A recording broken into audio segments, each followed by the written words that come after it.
Mistakes have been made, and running away from them doesn't solve anything. There comes a time when only the willingness to do things differently has any value. It's no longer about words, it's about action. It's the genuine desire to put everything in its place, without delays, without pushing it aside. Plans are being reorganized, this time with purpose, presence, and focus. No more empty promises or dragged-out waiting. Trust has been shaken, yes, but it can still be rebuilt step by step with honesty. It may seem late, but when there's genuine feeling, time doesn't define the end. It only depends on one choice: to give or not a new chance to what still beats within. Mistakes have been made, some small, almost imperceptible at first. Others later gained volume, echo, and pain. And yes, there was silence when it was necessary to speak. There were words when it would have been better to remain silent. The truth is that time has passed, not quickly enough to erase, nor slowly enough to heal. But it has passed, and with it came awareness. Late? Maybe. But still, it's real. Now it's no longer about convincing, much less about trying to appear as something. It's about rebuilding, even without guarantees. It's about taking responsibility, without cheap dramatizations. Because in the end, what really hurts isn't just the mistake, it's the repetition of it. And what truly drives a wedge is not the failure.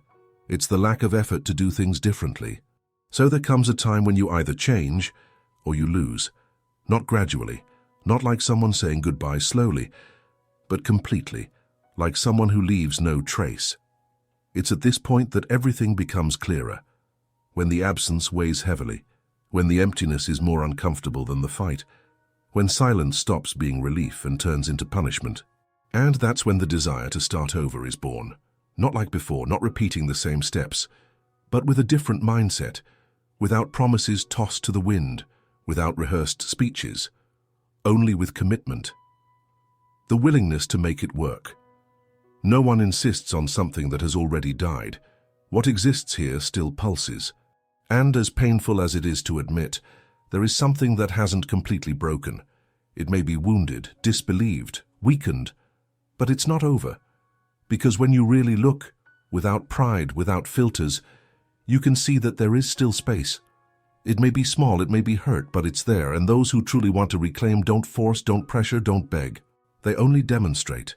With attitude, presence, consistency. The difference between those who merely lament and those who wish to rebuild lies in simple gestures, in attentive listening, in the willingness to understand and not just react, in the care for details, in the responsibility taken without beating around the bush. It's not about starting over from scratch. Nothing erases what has been lived, but it's possible to start again from a new point, with awareness, with maturity, with truth. It's not about going back to what it was. No one wants to repeat a cycle. What has hurt before cannot be accepted again. That's why it's not about wanting to go back to what one was.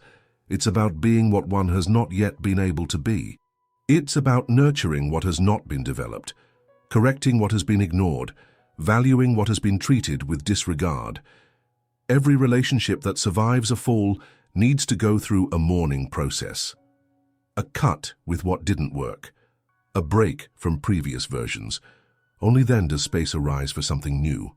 Those who try to rebuild without reinventing themselves only prolong the pain. Those who promise without transforming only postpone the end. What's at stake? What's at stake is not just a relationship. It's peace. It's the way one looks to the future. It's the possibility of saying it was worth trying again, instead of living with the doubt of what if. Time does not go back, but it can be different from here on out. If there is real dedication, if there is a willingness to change behaviors, not just words, if there is the courage to dive into what was once avoided. Because yes, it's scary, to trust again, to open your heart, to take a risk, but fear never truly goes away. It only lessens when the truth becomes bigger than it, and only those who understand what they are about to lose remain. No force is more powerful than regret turned into action. Apologizing is easy, saying I'll do better is too. What's difficult is showing it. It's about repeating a new behavior day after day. It's maintaining respect, even in moments of tension. It's listening without interrupting. It's caring without suffocating. It's giving space and still being fully present. Regret that doesn't lead to action is just disguised guilt, and guilt on its own doesn't move anything. What moves is the choice, the daily choice to do things differently, the choice to persist where there is still life, the choice not to waste the chance to make amends. And now everything depends on a decision, on a space that may or may not be granted, on a heart that, even when wounded, can still believe. None of what has been done can be erased, but it can be redefined. Perhaps this time there's a chance to build something better than everything that has come before, less idealized, more genuine, more conscious.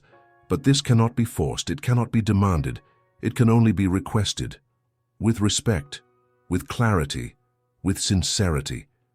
And if there's still something inside, if there's still a feeling that hasn't completely silenced, maybe this is the time to leave the door ajar, not to repeat, but to do things differently. A final truth: nothing is rebuilt overnight, but everything can begin with a gesture, with the truth spoken defenselessly, with the courage to take responsibility, with constant presence, even when it seems futile, and above all, with respect for the other person's timing. Because the one who has caused harm does not choose the pace of healing. They can only decide whether they will be present during it, or if they will once again abandon. In the end, those who truly want to win back stay, even when it's hard, even when the answer hasn't come yet, even when the other person's heart is silent. Because where there is true feeling, there is always a chance, as long as there is genuine change. But be aware, not every chance is everlasting, not every silence is waiting, not every absence is longing. Sometimes the other person just got tired, not because they stopped loving, but because they became worn out trying to sustain alone what should have been mutual. And when that weariness turns to indifference, there are no words left that can fix it, no plans left that can move someone. Time exhausts what the lack of action insists on postponing. That's why those who still have something worth saving don't wait. They don't test the limits of the other person. They don't measure strength. They simply act, with dignity, with truth, with consistency. It's now or never. Either you turn the key for good or you watch the end without having even tried properly. The value of what still can exist. In times of disposable relationships, any attempt at rebuilding is in itself an act of courage. But it's not enough to try for convenience's sake. There must be genuine commitment, emotional investment, and the willingness to face one's own immaturity without masks. Because starting over is not about doing the same thing with the hope of a different result. It's about restructuring. It's about unlearning destructive habits. It's about not repeating the emotional neglect that hurt the other person long ago. Those who don't understand this just recycle promises. Those who do understand rebuild with small, consistent, and genuine actions. And maybe that's the difference between those who just want to go back and those who are ready to make it work. And if it doesn't work out? That's the question many avoid. What if, even after trying, it's no longer possible? What if the other person doesn't want to anymore? What if time has killed what was once love? The answer is harsh, but necessary. Then it didn't work out. But still, it was worth the attempt, because there is a peace that only those who know they did everything they could can feel. Those who didn't run away, those who didn't hide behind their ego, those who stayed until the end, even without knowing if there would be a new beginning. And this peace, even in the face of rejection, is worth more than any late regret. The truth that remains in the end, the truth doesn't need to be shouted. It asserts itself through consistency, through care, through sincere effort. And if there's still room, if the other is still there, even in silence, let this moment not be wasted. Because a wounded heart doesn't always want distance. Sometimes it just wants to be reached with respect, without haste, without fear, without theatrics. And those who understand this do not insist, but remain. Do not beg, but show. Do not promise, but fulfill. Final words without goodbyes. It can still work out. Not as it was before, but better, more mature, more whole, more honest, If there's still something left inside, don't bury it, don't run away, don't sabotage it. What's at stake goes far beyond pride. It's the chance to transform everything that hurt into something that is finally worth remembering. What's unresolved shouts, even when one pretends indifference, even when one turns away. There are things that don't end with time, they end with action. And perhaps that's what's still missing, the courage to fully embrace one's own responsibility, not to clear one's conscience, but to honor what was once love. Because it's easy to want someone back when the pain is sharp. The hard part is to maintain presence when the other no longer trusts. That's where many give up, when they realize that now they must win back step by step what was once given so freely. And yes, it will be harder. There will be resistance. There will be silence. There will be doubt. But there will also be a small space to rebuild with maturity. Because those who truly hurt need to be willing to carry the weight of what they caused. Not out of obligation, but out of awareness. No one wins back by words alone. Winning someone back doesn't happen through repeated words. It happens in the details, in the care of silences, in the way we respond to another's pain, not with defenses, but with listening. Those who come back with rehearsed speeches are just delivering the same old thing. Those who come back willing to hear what they don't want to change what hurts the other, to endure the discomfort, they might have a chance. Because winning back someone isn't about convincing them. It's about enduring the discomfort of seeing the other person distrustful and still not backing down. It's understanding that nothing will be given quickly because it has been given before, and it was wasted. Now it's about winning back trust. And winning back trust requires something many no longer know how to offer: time and constant presence. And what if the other no longer believes? That might be the cruelest part, when the other no longer believes, even in good intentions. And yet if they are willing to try, it's necessary to accept that disbelief as part of the process. Don't complain about it. Don't take offense to it. It is not an offense. It is protection. Protection against what hurt before. Protection against the version that was once negligent, absent, impulsive, and no one has the right to demand trust back. It belongs to the other. It belongs to the one who was hurt, and it will only be returned gradually through actions that don't apply pressure. Who wants to come back but doesn't change only restarts the cycle. That's why many new beginnings fail, because they want to keep the essence but change the outcome. They want the same attitude but a different ending. They want to maintain their way but receive back a whole heart. And that's not how it works. If nothing inside has changed, everything outside will be a repetition, and the ending will be exactly the same, just more strained, more bitter, harder to regain. So it's simple and brutal. Either you change for real or you accept the end. Because no one should have to forgive twice for the same reason. And no one should live with the expectation that this time will be different if the other remains exactly the same. The right persistence is not the one that begs, it's the one that stays. Persisting is not about insisting until you wear the other out. It's about staying firm in what you believe, without suffocating. It's about showing up, even when you receive nothing in return. It's about continuing even when the answer is still uncertainty, because a heart that has been hurt won't heal quickly.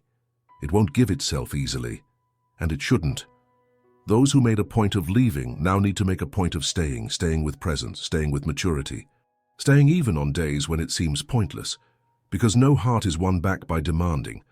A heart is reclaimed through support. If there's still something, it's kept in silence. Sometimes the other person says nothing, doesn't respond, doesn't react. But that doesn't mean they don't feel, it only means they don't trust yet. And trust takes time. It's fragile. It's rebuilt gradually, through almost invisible gestures. And only those who are truly present, with their eyes open, with their hearts willing, and with the humility to understand that if forgiveness comes, it will be a gift, not an obligation. Final or turning point. This is the moment when everything can change. It can either become the ending, or it can become a turning point. And that depends on who was hurt. It depends on who is now trying to come back. If it's just another shallow attempt, lacking depth, it's better not to even start. But if it's real, if it's whole, then yes, there can be a fresh start. Not the same, not like before, but in the right way. With honesty, with calm, with the courage to feel all the way through, even if it hurts. Because only those who intend to stay truly feel till the end. In the end, it all comes down to one choice: repeat the cycle or do it differently. There is no path without effort, nor reconquest without genuine commitment. It's tough to accept that perhaps time won't wait, that the other person may no longer trust, that words may have lost their weight. But even so, those who truly feel remain, not out of the guarantee of return, but out of the certainty that it's worth trying. And if this message resonated with you, if at any point it touched something that was silent within, then share it with someone who also needs to hear this. Share. Send this to anyone who still believes that a fresh start only matters if it's paired with action. Leave your comment down below. I want to know, do you believe there's still room to rebuild what's been broken? Or do you think that when trust is lost, it's best to move on? Write honestly. No filters. And if this type of reflection resonates with you, sign up here. This space is for those who feel deeply, for those who are not satisfied with the superficial, for those who need to hear what no one else has the courage to say. Oh, and of course, hit that like button. Not for the algorithm, but because it shows that it's worth continuing to create content that touches you deeply. Until next time, or who knows, until a fresh start.